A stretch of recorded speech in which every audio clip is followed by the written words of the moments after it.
صرحت قبل كده وقلت ان النقاب تمام مش فرض، وبعد كده قلتي الحجاب مش فرض لكن لا، الحجاب واجب.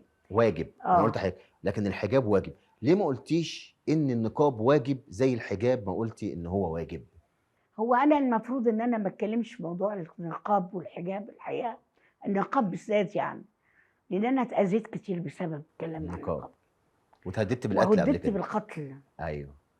بسبب كلامي ان النقاب ليس له نص لا في القرآن ولا في السنة، وإنما هو عادة امم. قبلية من قبل الرسول عليه الصلاة والسلام، على السلام. والرسول لم يقره اه.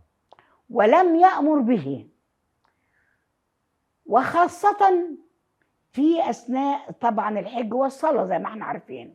تمام. فإذا كانت المرأة تختار إن هي تغطي وجهها للمحافظة على نفسها من الوقوع في الفتنة، اه. لها ذلك، ولكن لا تكفر غيرها.